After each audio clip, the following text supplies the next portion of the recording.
Welcome to the Leaders in Payments podcast, where we talk to C-level leaders from across the payments landscape. We'll be discussing the products and services that impact the payment space today, as well as trends and predictions for the future of payments. We will also hear stories from our guests about their journeys to the top. Hello, everyone, and welcome to the Leaders in Payments podcast. I'm your host, Greg Myers. And on today's show, we have a very special guest, Dustin Magaziner, the CEO of PayBright. So, Dustin, welcome to the show. Thank you so much for having me. I'm looking forward to it. Great. So why don't we start out having you tell our audience a little bit about yourself, maybe where you're from, where you grew up, where you currently live, a few things like that. Well, I'm happy to tell everyone a little bit about myself. I currently live here in Raleigh, North Carolina, which is where our office is, where I'm at right now. I moved here somewhat randomly. I hadn't spent much time here before I moved here. I'm originally from outside Philadelphia on the New Jersey side of things. So go Birds. Had to throw that in here right now with the Super Bowl coming up in a couple of days. But I am from outside of Philadelphia and live now in Raleigh, North Carolina. I'm happy to tell you anything more, but that's kind of where I'm from. Okay, great. Well, let's talk about the company. So tell our audience what PayBright does. So we are an ISO. We really are focused on the agent ISO realm of this industry. So we aren't in the business selling directly to merchant. We're not, doing SEO or online ads. We are 100% based on independent agents out in the field, in their hometowns, working with, Main Street USA type merchants and providing them the absolute best service and, support that can be offered. There's a lot of things that we do. It'd be hard, obviously, to cover it all on a podcast, but really that's what the nuts and bolts of PayBright are. It's agent ISO centric and really focused on the agent experience. I'm somewhat obsessed with the experience. I believe if we have a good experience for our sales partners, that will translate to an even better experience for our end user, of course, the merchants. So that's the short and sweet kind of overview of PayBright. Okay. And are your ISOs and agents all US based? Yeah, so we are 100% US based today. We have explored expanding into Canada, although I don't think we're going to do that. You never know. It's always a conversation that comes up. But yes, we are 100% US, from Hawaii to Alaska to Florida and everywhere in between. But yes, US based. Okay. And are your ISOs and agents, do they focus on certain verticals or are they pretty much all sort of small, medium-sized business focused? Great question. And it really varies by sales partner. I've got agents who are newer to merchant services and they're walking down the street talking to any business in their area. I've got others who have been in this business much longer and, maybe are starting to go upstream to partners who maybe are, as I like to refer to it, whale hunting and maybe only going after enterprise level merchants at where they're at in their career. We're here to support those individuals, and what they're going after is a little bit more focused on them. I've got partners that only focus on, enterprise restaurant chains, right? If they don't have at least 10 locations, maybe too small for what that sales partner is looking to do. And others who may be signing up, merchant that's a, food truck and, just needs a little mobile reader. So we're here to support all of it and give our partners ultimately what they need to be successful. Okay. So when these partners come to you, what specific solutions are they typically looking for? So it can vary. Some are just looking for a company that's going to stay out of their way and do business ethically, right? Hey, don't take advantage of my merchants. Don't raise their prices. Pick up the phone when, they call or when the agent calls, and just give me a really good platform to be comfortable with. Of course, we're going to deliver that. Others are looking for a platform that delivers a little bit more, that has products and is, really sophisticated in some of those arenas. So over the last couple of years, especially with where I think the industry is going, we've invested and have spent a lot of time building out a team here at PayBright called our POS desk. And our POS desk is a team to help these individual agents and smaller ISOs compete more with the likes of the Stripes of the world and the Squares of the world from a product perspective. Our team will, help demo and provide technology that a lot of these agents aren't familiar with or don't have, previous to us. We also assist with things like integration support. So maybe an agent comes across a business and that business is using XYZ system today, and that agent doesn't know a lot about integrations or what the capabilities may or may not be. So they can reach out to our POS desk and say, hey, here's what they're using. What options do we have? How do we plug in? What gateway or what path do we have to working with them? And unlike a lot of our competitors that say, hey, you're an independent agent, you have to figure this out on your own, we get into the weeds and we really help, simplify what can sometimes be a really complicated process. And in most cases, we'll even do it for them. So we really want our sales partners to do what they do best, which is relationship building, selling, and let us handle, in those instances, a lot of the technical, side of it. So there's a lot. Our POS desk is a big focus for us because I do believe personally that that's the future of the industry and, going to be a big future for PayBright. Okay. And you mentioned having that team. How big is the company overall? So we're sitting around 15,000 merchants today in terms of, our overall landscape there. In terms of our office here in Raleigh, we've got, somewhere around 30 people sitting in the office right now. Of course, we do have a fair amount of remote folks as well, given the nature of the modern world. But we are scaling back a bit on remote. We were fully remote through 2020, 21, and even the first half of 22. But I do personally believe that we're a bit more efficient. Culturally, there's, I think, advantages. So we're bringing more of the hiring back to Raleigh. Not letting anyone go, right? Just really focusing on local. I think right now we have about 10 or 12 open positions that we're hiring for as well. Okay. Yeah. That remote versus in-office thing is quite the topic these days. We could probably talk a long time about that. Yeah. It's a hot topic for sure. I have so many friends that are struggling with this in their own worlds outside of payments. It's everywhere right now. Yeah. And you know what? It's without getting into it, I mean, it's really it's a challenge from the leadership down to the employee, right? Making the decision and what the right one is, and then having the employee often having to make the decision. So that's a whole nother podcast. But back to PayBright. So what would you say differentiates you guys versus the other ISOs out there? Yeah. So there's a lot, right? And when we talk about other ISOs out there, I think we even have to ask, what are we talking about in regards to other ISOs? I mean, you have other ISOs that are, frankly, some of the companies that I would really want to stay away from. They may not have the best ethics at times. They may have business practices that I just don't believe in. Then you have other ISOs out there that maybe they're not a challenge or an issue from an ethical perspective, but maybe they're a problem from a pricing or a servicing perspective, right? Maybe they don't pay the greatest of commissions, or they aren't properly staffed or being able to service their customers well. Then you have companies that maybe don't, have the products or technologies to really allow their sales partners to compete effectively. What I like to say is that we want to be all of that in one. I believe, we have a saying here. I like Shark Tank. There's a quote on Shark Tank. He says, all roads lead back to Mr. Wonderful. I joke around that all roads lead back to PayBright for independent agents.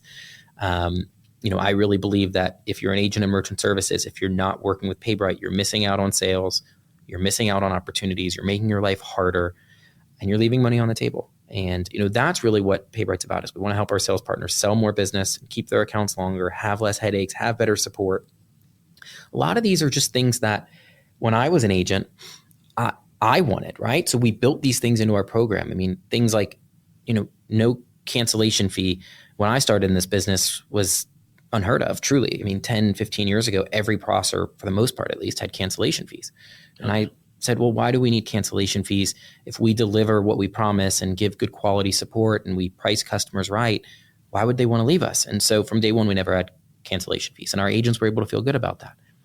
Then, of course, I saw other companies were increasing prices on their merchants. And as a sales rep, there's nothing worse. It's a gut-wrenching feeling when you sell your name and your reputation on an account, and then the large company behind you comes in and they say, well, we don't really care what you promised them. We're going to increase the price. So we say, we're not going to increase prices on our customers, and our agents can feel good about that. They don't have to worry about that call one day. We said, hey, merchants shouldn't have to pay an arm and a leg to work with a processor. So we've built out true frequent programs, from free terminals to free POS. And unlike other companies, these aren't, bait and switches. It's not, oh, well, it's free, but really it's a rental or a lease. Like, our programs really are what we sell them to be. And it doesn't mean that that program is for every merchant, right? Obviously, we're not going to give a free POS system to a merchant that doesn't do a certain amount of volume or have a certain size. We'll be the first ones to say that. Of course, it has to make business sense. But we do offer these programs so that our partners can compete and our merchants can be happy with us. So, really we took everything that I wanted as an agent, and then we took the feedback of our sales partners, and we just slowly started layering these things in one at a time. So, I'd probably say that if you're an agent in merchant services and you've had frustration with your current processor, we've probably built out things that allow you to not have that frustration. If you lost an account, we probably have ways to board that account for you. And that's really what it is, to work with PayBright and what we're all about. Okay. You sort of mentioned this earlier, but I want to go a little deeper. Where do you see the industry heading in the next, say, 3 to 5 years? Yeah. So I think there's going to be this continuation of integrations. For the last probably 10 years, we've been hearing about this. I don't think it's happened as quickly as people expected. I know when I got into the business, I was pretty much told that ISOs would be gone by now. I don't know if you heard or not, but I certainly did. There would be no more. The death of the ISOs. Everyone's heard of the death of the ISOs. Exactly. And I think we were told this was going to happen way quicker than 2025. And clearly the death of the ISO has not occurred yet. And for my seat, I don't see it on the horizon tomorrow either.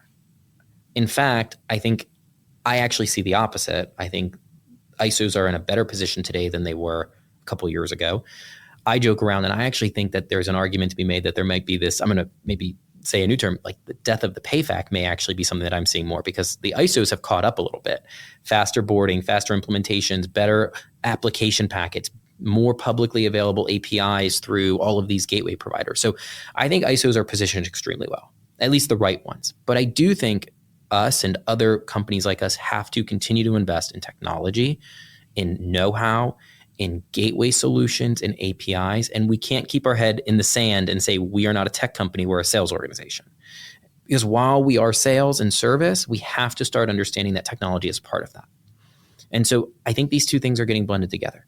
And so that's really been a big focus for us over the last, at this point, about 2.5 years or so. And I think is the future for PayBright. We're going to continue to invest in technology, partnerships, and relationships with software companies that we can then put in the hands of our agents. The technology companies love us because we go and we sell the heck out of their solutions. And our agents love it because we bring them good quality solutions that, they don't have to go out and source and then worry about losing later on when that quote unquote agnostic system decides to go and poach all their merchants. We have professional level agreements with these companies. So we're not nearly as worried about what happens at the agent level, at our level. So I think that's what the future looks like over the next several years personally. And we're going to continue to double down in that arena. I think we just approved to double the size of our POS desk in the next 6 months. I mean, we're hiring in that department. I think it's the future of this business. So maybe explain, maybe just for me, but maybe also for the audience, how you delineate between ISO and agent. I mean, I think I know the difference, but I'm just curious how you're seeing those different. So 2-part question that, and, we talked about death of the ISO. What about the agent world? How have you seen that change in the last couple of years and where is it heading? Yeah. So I think the term agent and ISO are often interchangeable. I don't know that there's a huge difference in the term. And in a lot of ways, they can get blurred, right? So obviously, a single seller who sells merchant services for a living is an agent, right? But what is if it's a 2-person team, right? A husband, wife, or 2 best friends, or parent, child, or whatever. Is that now an ISO? I would say that's still probably an agent. So there's no exact threshold that makes something or someone an ISO versus an agent, but a lot of it comes down to, I think, some responsibility. Who's handling service, who's handling deployment, et cetera, et cetera. But in most of these conversations, we're really referring to agents, and the ISO is the company supporting them. So PayBright has a little over 800 active sales partners. Whether we want to call them agents or ISOs, we have a little over 800 active sales partners. Majority of them are 1 to 3 person teams, right? It's 1 person, maybe 2 or 3. But we have partners as large as 90 agents in one office. It's about our biggest. To us, right, that we call that an ISO office, but someone else could still call that an agent office. Terminology is often, interchangeable and kind of overlaps. As for, maybe the death of the agent or where that's going, I don't believe in that personally. But I do think there's a new wave of agents. And agents that come from my time of selling or even before need to understand that things are changing. I think I got into merchant services at a really interesting time. When I got in, the industry was predominantly terminal based, right? Mm-hmm. It was, VX520s, VX510s, hypercoms, et cetera. And in a lot of ways, that was easy to sell. And then I was fortunate because a couple years after I got into the business, we had the EMV shift, and every business in America basically had to shift and change terminals. That's a great thing if you sell terminals, right? Right. But it was still easy from an understanding perspective. I could go in and I didn't have to really understand too much about technology. But now the business is changing. If I sell merchant services, I have to understand that, yes, the money may be in the payments, but the sale is in the product. It's in the POS. It's in the booking software. It's in the text message marketing. It's in the solution that merchant needs to run their business integrated with payments. And so I didn't have to worry about any of that when I was selling. So that's good and bad. On the flip side, the margins are much higher because of that. Because now I'm not going in and I don't have to necessarily sell an account on, I'm going to take your business from 30 basis points down to 10. Instead, look at Toast, right? I would bet that the overwhelming majority of merchants that go with Toast probably didn't even talk about the rates for the merchant account. They talked about how much Toast was going to cost, how much the hardware would cost and the software fees, how long it would take to install, what that process would look like. And they liked what they were being told, and so they sign up, and they may not even know how much the merchant service account's going to be, and that's potentially where most of the money is. So it's exciting to me. I think margins for merchant service agents are going to continue to go up. We've seen it. Our margins today in 2024-25 are nearly 3 times what they were when I was out selling. 300%, give or take.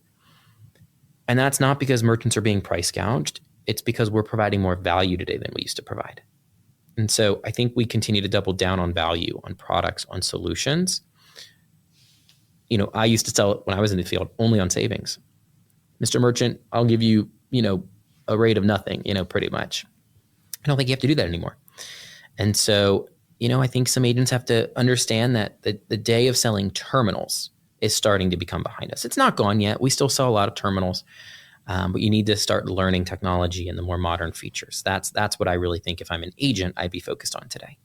Right. Yeah, we used to have the offer meet or beat, right? If we can't meet or beat your price, we'll pay you $500, and that kind of race to the bottom. I think you're right; those days are over. And I love the way you kind of position it, the value add products and what that's done to the margins. So I think that makes a lot of sense.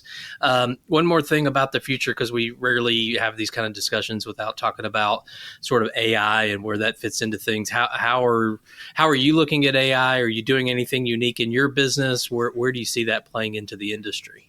I think AI is cool. I think at our level, AI has a place in the future. We've started dabbling with it as of now. It's not really working in the way that we'd want, meaning it's just not there yet. We've dabbled. It hasn't been high enough quality to do what we want, but there is some cool things in theory, especially on the support and service side.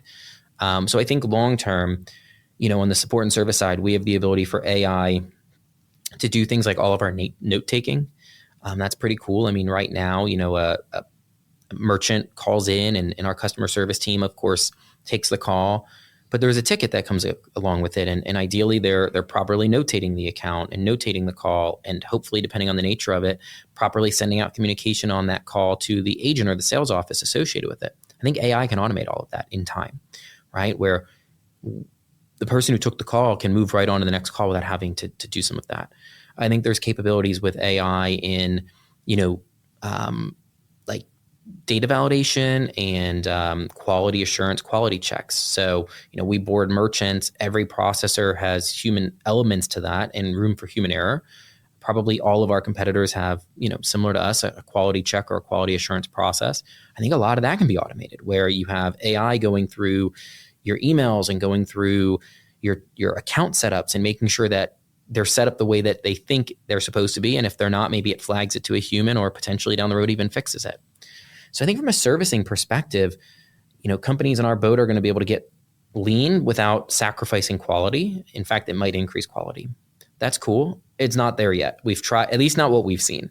I think it'll get there though. I think from a sales perspective, you're going to see in time, this is as a consumer, as somebody with a cell phone, I hate this, but I think in time we're going to be getting solicitations through AI. I think you're going to get a call. It's going to be a computer that's talking to you. You're not going to know, and it's going to be selling to you almost as effectively, maybe arguably better than a human. That's scary to me, right? Because I think we already know the solicitation on our phones is bad. We all get dozens or hundreds of calls that we wish we could stop. And I think AI could accelerate that, unfortunately. There are already some AI cold calling bots out there. So that scares me as a consumer, as a person with a cell phone. But I do think from a sales perspective, you're going to see that start to happen in the future as well. But yeah, I think AI is here to stay. But from PayBright's experience with AI, it hasn't been quite there yet. We've started to dabble with it. It hasn't been where I'd want it to really start implementing it quite yet. Yeah, that's a pretty common answer. I think a lot of people know it's here to stay, know there's a future for it. Some of their experiments have worked, some not quite there yet. So it's very common to hear that response. Well, let's change directions a little bit and talk about you. So maybe walk us through your professional journey, sort of what you were doing before, how you got to PayBright, and discuss your professional journey. Yeah, I've told this story, a number of times. I don't have much of a professional journey outside of PayBright. I started PayBright when I was 19 in college. It's all I've ever done. There's good and there's bad to that. I have no corporate America background. I have no what I'd call true professional experience, right? If I looked at my resume when I started PayBright as somebody interviewing me, I probably would have tossed it in the trash, right? It was, hey, I went to high school pretty much. Of course, from there, I did end up, going to college and so on. But I really, outside of PayBright, the only thing I've ever done is worked in my parents' businesses.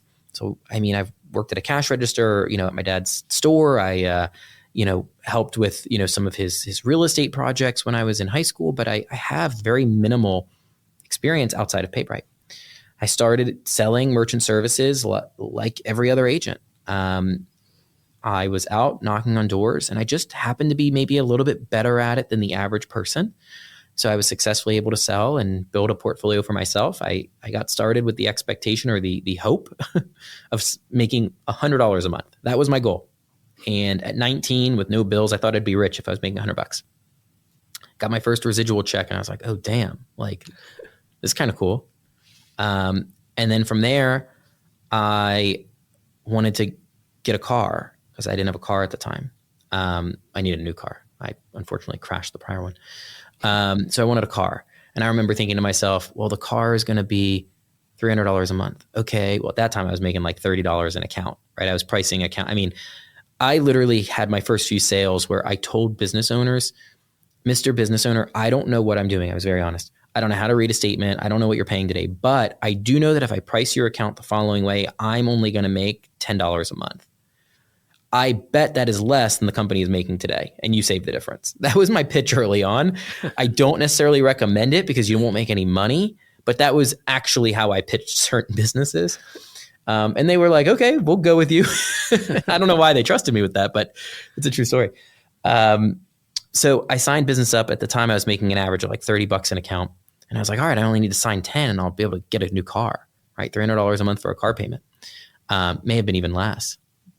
But I think with insurance and everything, it was coming out to about $300. So I just slowly but surely was signing accounts and then realized, okay, I started to learn what I was doing and that I could sign more and I didn't have to make $10 or $20 an account. I could make 40 or 50, which still is not a lot. But, slowly but surely I was able to, provide more value, know what I was talking about, increase my margins, increase my portfolio, increase the average size of an account. I wasn't going after now the tiny little business. I was starting to get into bigger businesses. And I just started building a portfolio. And then from there, I started to bring in a few other people, right? I started to build, an agent base. And then that got bigger and bigger. And then I needed to build our own support team and then tech support and then deployment. And before you know it, here we are. And, I sometimes look back and I have no idea how we got here. But I think it sounds like you're doing a good job. Yeah, it's been a fun journey. I've been very fortunate. That's for sure. Good. Well, what are some things you're passionate about? Maybe one work-related passion and one personal passion. Yeah, on the personal side of things, I'm very into, staying active. I am somebody who gets very antsy when I sit around. So I have a lot of like personal things I like to do I've been, training in jujitsu for, 7 or 8 years now. I really, really enjoy that. It's a lot of fun. Unfortunately, I think if you have done jujitsu, you know what I mean when I say this. You probably spend half the time hurt because of it, but it's worth it. So I really enjoy jujitsu. I've done that for a number of years. I like to spend time in the gym and work out. I enjoy scuba diving. I have I'm certified as a rescue scuba diver. For anyone who's into diving, I would happily go diving with you almost pretty much anywhere. So definitely love to stay outdoors and stay active and go that route. From a business perspective, for me, the most passionate part is to continue to improve the business. I am not the type of person who runs PayBright saying, how do we make more money next quarter or drive margins next year? To me, there's a saying in real estate, different philosophies. Some people believe that when you are in real estate, maybe you have a building and it's empty, you got to go find the next tenant, and then you renovate that building to match what that tenant wants. And then there's others who I agree with, that's you build it and they'll come, right? Let's make this the nicest building in town and a tenant's going to want it. And I kind of think PayBright's the second category. I want to make PayBright the best home we can for our merchants, our agents, our sales partners, and they'll find their way to us instead of saying we'll add support when we have the partner. Because by that point, it's usually too late, right? I mean, they're in the door, they try out, and it's not what they're looking for, or it's not as pretty as, it may be to go and move there today. So, for me, I'm obsessed with the experience. I'm obsessed with, making sure that, from a support service perspective, we're giving our merchants and our agents everything that they're looking for. So, that's what this year is focused on for sure. It's how do I get our phone times from 50-second holds to 45 and then 40? Like, that sounds silly, 5 seconds, but that's actually what it keeps me up at night. Okay, great. So final question, someone comes to you, maybe they're right out of college and they say, hey, we're interested in going into payments, building our career in payments or fintech. Maybe there's someone you're interviewing for a job. What would you tell them they need to do to be successful in payments? One, you have to have grit. There's a saying, I didn't coin this. There's some folks in this industry that say that, especially if you're selling, I think this is more geared towards people selling or building a business, but that have said that this is the toughest 5-figure job, but the easiest 6-figure job that you can find. I think there's truth to that, and you need to accept that. I can't tell you how many people that I've seen, anyone in this industry has, that just give up, right? It's too hard early on, and they can't get to the what I'll call the promised land that is there. This is an amazing business, but you got to have grit. You've got to have commitment. And that also means you have to be in a position in a lot of cases to get there. And that could be, financially difficult. If you're going to become an agent in this industry and build a portfolio, you need to be able to go 6 months to a year with minimal to no income. Not everyone can do that.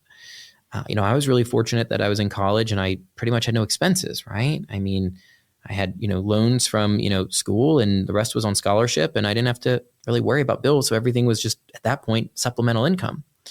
But if you've got hefty bills, mortgage, car payment, et cetera, it can be a really tough industry to get into. So grit, an honest perspective. There are companies who sell this as a get-rich-quick scheme. It is not. This industry is not quick in most cases, and it's, hard work. But if you've got what it takes from that perspective and the right mindset, I would say go all in, because it will almost certainly pay off. Yeah. So, Dustin, we've covered a lot of ground about you and the company and the industry as a whole. Is there anything else you'd like to add before we wrap up the show? No, I hope I provided some value to these listeners that are, on here. And I'm always happy to help anyone who's, looking to get into the industry or has questions. Okay. Well, Dustin, thank you so much for being on the show. I know your time is very valuable, so thank you so much for being here. Of course. Thank you for having me. And to all you listeners out there, I thank you for your time as well. And until the next story. Thank you for joining us this week on the Leaders in Payments podcast. Make sure you visit our website at leadersinpayments.com, where you can subscribe to the show and where you'll find our show notes. If you enjoyed listening, please share on your social channels as well.